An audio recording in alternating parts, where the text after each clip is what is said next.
Speaking of all over, I'm starting to wonder whether that's sort of where science is going at the moment. But look, I read some news today that you, on the face of it, would think is good. There's been a survey done in the UK that says the majority of scientists believe that sex is binary. You'd read the headline up there from the Telegraph on the screen, you'd go, oh, my God, finally some common sense, until you read a little further into the story, and it turns out that majority is 58%, which means there's 42% of scientists who were surveyed here who either didn't believe that sex was binary or refused to answer the question. In fact, 29% said that sex was non-binary, nearly a third, and 13% had no view whatsoever or decided they wouldn't answer, which means I'm too afraid to say what I actually think because I fear I might get in trouble from some of my colleagues for saying it. 58%,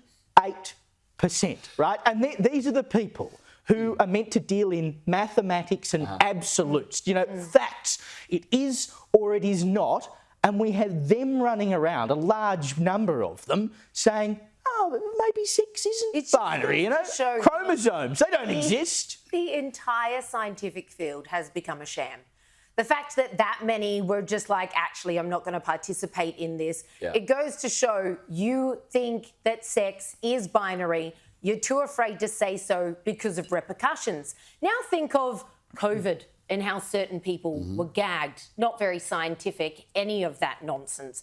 Think of climate change and how certain people are gagged if they want to keep their jobs, if they want to keep earning a living in the scientific field. They know they can't say certain things. And here we have just 58% of scientists, brave individuals that they are, willing to say, yes, I believe in the indisputable fact that sex is binary. Keep in mind, we're not talking about gender. They weren't asked about gender. You can say that spectrum is long and wide. This question was simply whether sex is binary or not. Imagine if 58% of scientists were like, we still believe in gravity. This is how farcical this has become. Because something as basic as male and female, we're talking chromosomes, what are your thoughts here, should be the easiest question to answer from a scientific point of view, as easy as gravity. It's just like, yes, look, indisputably it exists, period. The best comment I read on this article, and they interviewed 200 scientists from British universities, right? 58% said it's binary, the rest said, nah, maybe not. Someone said, but they didn't interview all biologists. So that would explain the confusion amongst these scientists. But clearly, as you said, they're more concerned about government funding than chromosomes. Oh, yeah. And governments have been captured by ideologues. And so science, as a result, has been corrupted.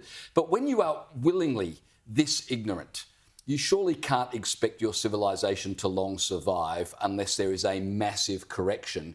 And I don't really see a correction coming. There was another report I read this week. It was a survey done last year by the Public Religion Research Institute. And they asked people, do you believe sex is binary or not, based on political affiliation? 90% of Republicans said, yes, sex is binary. Only 44% of Democrats said that sex was binary. Is anyone surprised? That explains the massive cultural clash in the United States. How do you have a united nation when you don't even agree on what a woman is? Well, it probably explains the level of IQs of some people as well.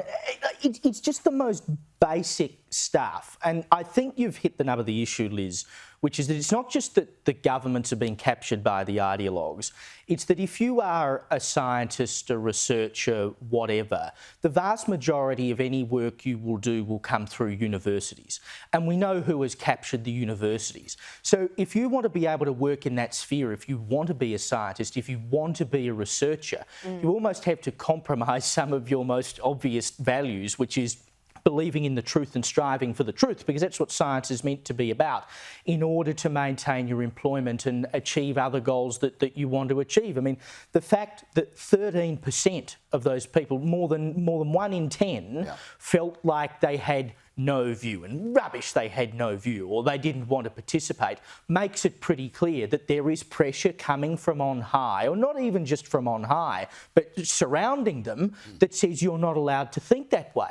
And once you get to that point, you're no longer a scientist, you're no longer a researcher, because you're compromising the most basic values to which you adhere, which is to discover the truth. Whether you like it or not, research turns up things all the time that we would rather it didn't turn up, but that's the point of research, to find those kernels of truth. And clearly there are people who feel like they can't be truthful because it's ideology over the very basis of science.